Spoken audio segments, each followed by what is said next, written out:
guys, it's Jill. Um, Wanted to tell you about some adventures that my kids and I went on yesterday. We went to Penn Yan, New York, and we visited the Oliver home. And then we went to the Cutie Candy Store, which is apparently the biggest candy store in New York. Totally a fun time. They have ice cream and bubble tea and coffee and like all the candy. So it was really quite the adventure. We went from there to the Keuka Trail, and we were hoping to see a waterfall, but in this section we didn't make it that far this time. Um, but there are some things that we didn't worry about yesterday, and I wanted to really talk about those things because it seems there's a big focus on them lately, and I don't really understand why. So the first one is that we didn't worry about getting dirty. Now, my daughter had on a brand new outfit. She had on new shoes, but we went running down a trail after it had rained all day yesterday. I, so, shoes are replaceable and they are going to outgrow them before they run the soles off of them. Okay. Let them get them dirty. Shoes are replaceable. We can get new ones. Kids don't need to be focused on whether or not they're staying clean or their shoes are going to be white. They shouldn't be getting in trouble for those things at home. It's a lot of external focus for a child when they don't want to run on the playground or they don't want to try the monkey bars because they might fall and get dirty. Dirt happens. It's out there. It's on the ground. It is the ground. It is the earth. The second one is that we didn't worry about having a boyfriend or a girlfriend or who liked who. It's the third week of school, and all I see are these posts from the very first day of school. Well, my child's dating this child, and this child says that this child's dating this child, and this one likes this one, and my child got off the bus and told me all about it because this child sits next to this child.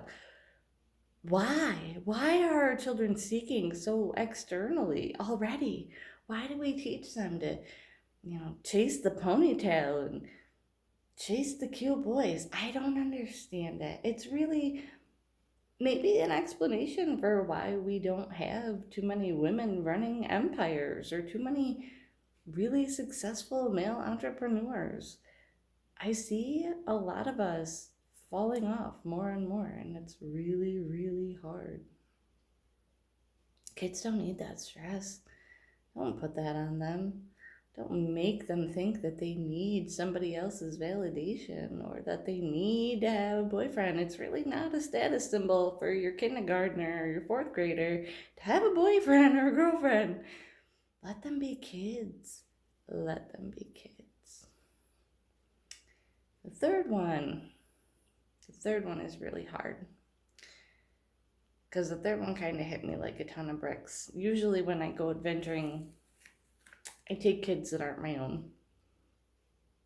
So yesterday we added some kids to the mix, and we had a really super great time. But I kept hearing one child put themselves down, and I was like, man, why are we doing this? And the thing is that when kids are putting themselves down, it's usually because someone else is putting them down, whether that be a bully at school, whether it's a parent or a grandparent.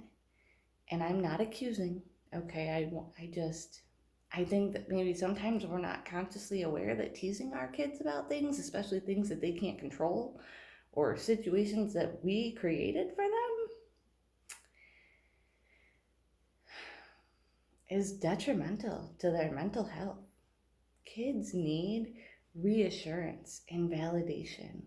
They don't need to hear about, looking chubby in their shirt or that their hair is a mess today or so many countless things that we tease kids about.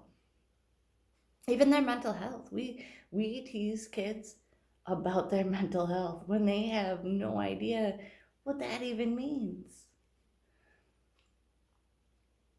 There are ways to overcome appearances, like buying your children bigger shirts or asking them, holding them accountable. Did you comb your hair today? Even if they tell you yes, if it's not that bad, let it go. They're kids. They don't care what their hair looks like, and it shouldn't be a focus because no one should be judging them by their hair. You can ask them, can I help you with that? And if they say yes, and that's amazing, then you help them and you take them in the bathroom or you put some water in it, you comb it out, help them take a bath if they're little kids. But don't put them down for it, please.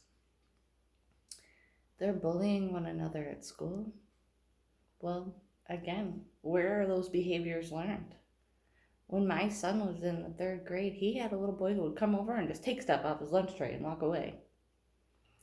A few weeks later, we were at a party with this same child and his parents, and the dad walked by and snagged something off the kid's plate. My son looked at me, I looked at him. Well, that explains that. My 3rd grader all of a sudden understood why his friend was seemingly bullying him, because his parents do it to him at home. It's funny how we can't expect kids to be more than the sum total of their environment. But we do, and we try to hold them accountable to it every day. Every day. So,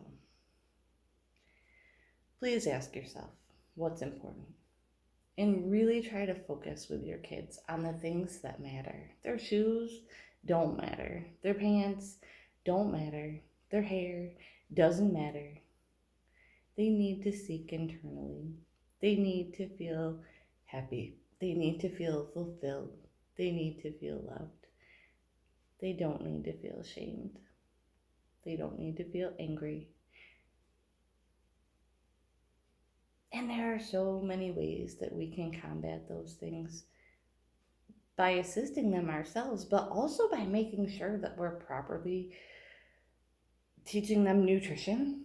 Like soda and McDonald's are not good for their mental health. None of that. Your gut health is so important to your physical and emotional health. What are you feeding your kids? What are we feeding them collectively as a group? Are we making mindful choices? When they go to a birthday party, why are they leaving with a bucket of candy after they just ate cake? What are we doing?